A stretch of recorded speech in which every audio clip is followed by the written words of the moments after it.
for the past 14 months, you have heard two main things about the war in Ukraine.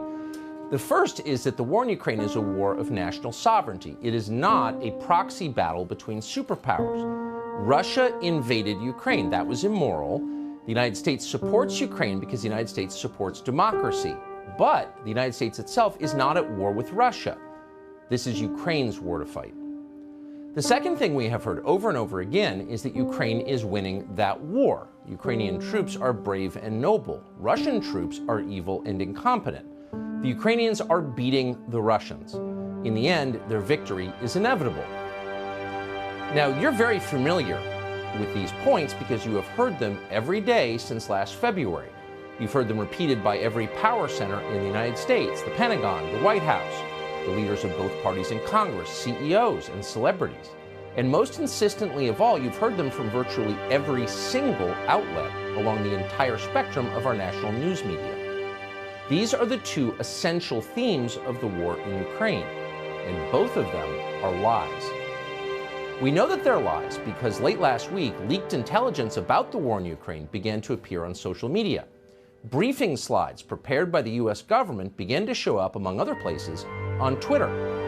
And the slides show that this is in fact not Ukraine's war, it's our war. The United States is a direct combatant in a war against Russia. As we speak, American soldiers are fighting Russian soldiers. So this is not a regional conflict in Eastern Europe. This is a hot war between the two primary nuclear superpowers on Earth. And yet this war has never been formally declared. It has not been authorized by Congress. And for that reason, this war is a violation of American law. It is a crime. The second thing we learned from these slides is that despite direct U.S. involvement, Ukraine is in fact losing the war. 7 Ukrainians are being killed for every Russian. Ukrainian air defenses have been utterly degraded. Ukraine is losing. The Biden administration is perfectly aware of this. They're panicked about it, but they have lied about this fact to the public. Just 2 weeks ago, for example, Secretary of Defense Lloyd Austin told the U.S. Senate that Russian military power is, quote, waning. In other words, Russia is losing the war. That was a lie. He knew it was when he said it, but he repeated it in congressional testimony. That is a crime. But Lloyd Austin has not been arrested for committing that crime. Instead, the only man who has been taken into custody, or likely ever will be, is a 21-year-old Massachusetts Air National Guardsman who leaked the slides that showed that Lloyd Austin was lying. He revealed the crimes, therefore he's the criminal. That's how Washington works.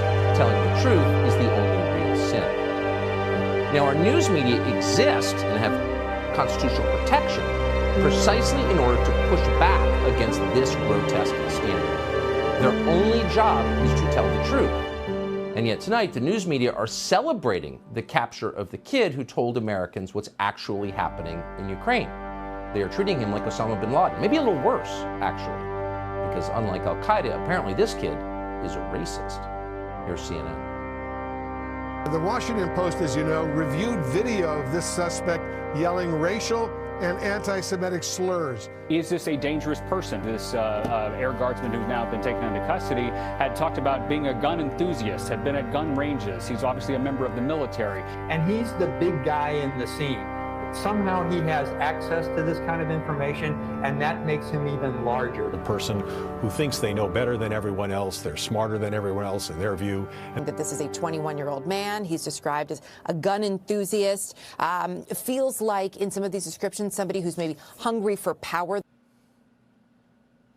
So this 21-year-old Air National Guardsman from Massachusetts is not a whistleblower, CNN explains, with the help of the many intelligence agency figures it has now hired as analysts. No, he's not a whistleblower. He's a criminal. Because he is, unlike the people who run our government, quote, hungry for power. And because this 21-year-old was so hungry for power, federal law enforcement had to swing into action with unfamiliar speed and efficiency and apprehend him. He was that threatening. Now, keep in mind, as of tonight, we still don't know where Jeffrey Epstein got hundreds of millions of dollars. We have no idea. Nor do we know what he did for a living. We don't know who left pipe bombs on Capitol Hill on January 6th, 2 of them. We don't know who leaked the Supreme Court decision overturning Roe v. Wade.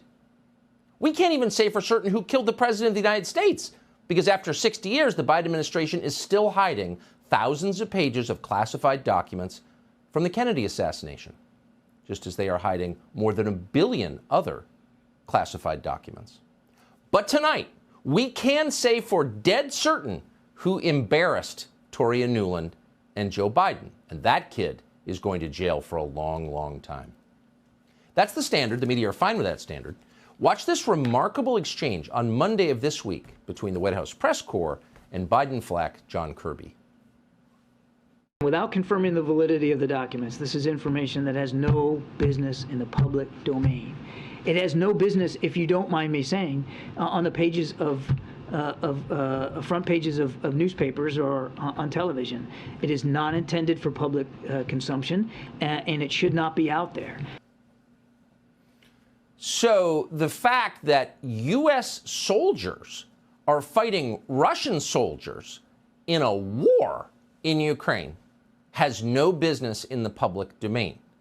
The fact that the country we are backing and fighting alongside is losing, not winning, has no business in the public domain. You have no right to know what your government is doing in your name with your tax dollars and with the future of your children and grandchildren. You have no right to know. Shut up and stop asking relevant questions.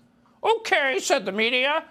And if you want to get really sick to your stomach, go pull a transcript from the Pentagon briefing today, where news reporters asked Flax from the Pentagon, what are we going to do to keep information like this secret in the future? Not one question about the substance of the information. We're fighting a war against Russia directly? Really? Don't they have the largest nuclear arsenal in the world?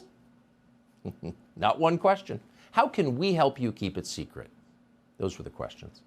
And not only are the media covering up the substance of the story, which is not who leaked it, but what he leaked, they're covering up the crimes committed to get you this information. The administration apparently used illegal surveillance techniques to identify this kid, apparently with the help of the Washington Post and the New York Times, who are its accomplices. They're not holding government accountable. They're helping government keep you from knowing what government is doing. Today, the Washington Post reported it had exclusively obtained some of the classified documents this leaker possessed. Quote, the Post also reviewed approximately 300 photos of classified documents, most of which have not been made public. Some of the text documents the leaker is said to have written out. So we've got two problems here. If it's illegal to see these documents, if you don't have a security clearance, how is the Washington Post doing this legally? They don't have a security clearance. Well, obviously they were given them by the U.S. intel agencies and are working alongside them. But the bigger problem is this is information that's relevant to the public in a so-called democracy. You can't lie about things that jeopardize our collective future and get away with it. And you certainly shouldn't be doing that with the assistance of the news media. The news media whose job it is to inform you of what your government is doing. But instead they are working actively late into the night to lie to you on behalf of their masters in permanent Washington.